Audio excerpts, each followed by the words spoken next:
And we're back, and this time I'm going to show you how to use simplification in logo design. Alright, let's start with the first example.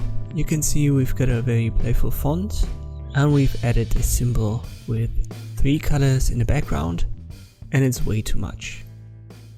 Simple way to simplify that is just to take away the font, so the text, and it works. It's a popular example that you might know. MasterCard has used that approach. You could also just simplify the font and use one that's not so playful, so a sans serif, very mundane, almost boring looking font, but it works when we've got enough of an identifier or enough of a unique logo trait with the symbol. Another way is to get rid of the symbol and just use the playful font. So this is like the first step that you want to use when you've got a logo design and you think it's way too complex. Just take away the biggest elements, and this would be either the text, the font, or the symbol. Next example, it focuses on color. You can see the way I did it here in the first example is to use colors that are not neighbor colors in the color wheel. If you want to use that, make the font simple. So in the first example we've got once again a more playful font, and here in this example it's a boring mundane font, and we've kept the colors. Google has used that approach and got rid of its serif font and used the sans serif, but kept the colors. You can also simplify the colors and keep the font.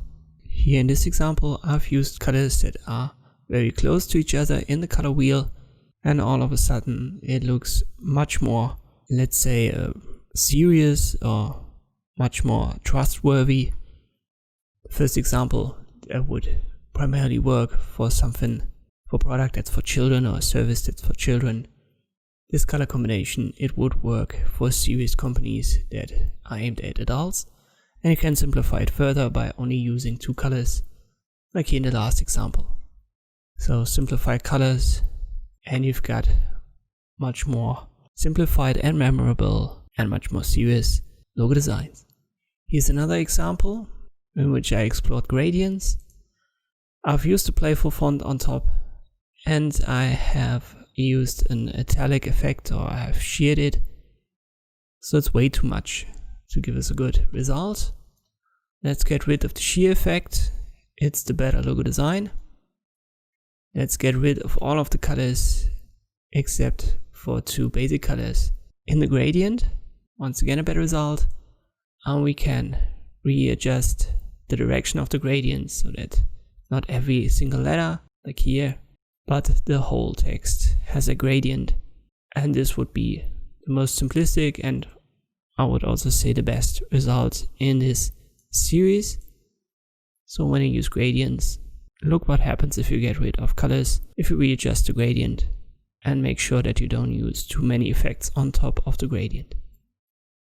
Next example, it's once again inspired by a popular example, the Instagram logo. So this example is not that bad, but if we use the same gradient that we've got in the symbol on the text, it's a better result. If we readjust the gradient direction, like here in our third variation, it's even better. And if we get rid of the text itself, it works best as far as I can tell. So when you use symbols and gradients, it's already enough of an identifier for the logo design. You don't necessarily have to use a text on top of it to create a combination mark, just get rid of it. So this one is a basic font, and I've used a bold semi-condensed style for it. In this example, it's only bold, so I've gotten rid of the semi-condensed effect. In the third example, it's only semi-bold, and in the final example, it has a regular style. So you can simplify it by downgrading the style step by step, depending obviously on the company that you design for. This is the best effect. So simplify it, get rid of all of the styles, and look what happens. Here we've got another one. Let's just say you've got a company that has more than 1 word in it, and you want to create a 2-level word mark logo, like here, my logo company. It can work like this, but most of the time you actually want to create more distinction between the two names when you use two levels. So here in this example, I've once used it with a regular style, myriad variable concept at the bottom, and a serif font Baskerville oldface on top. So this creates enough distinction. One step further is using the same font on each level. So both is myriad variable concept, but the one at the bottom is regular and the one at the top is bold. And the best solution is to just use different sizes. So downsize the second word or the first word, whatever fits the company name. And we could even get rid of the bold style on top, make that regular as well.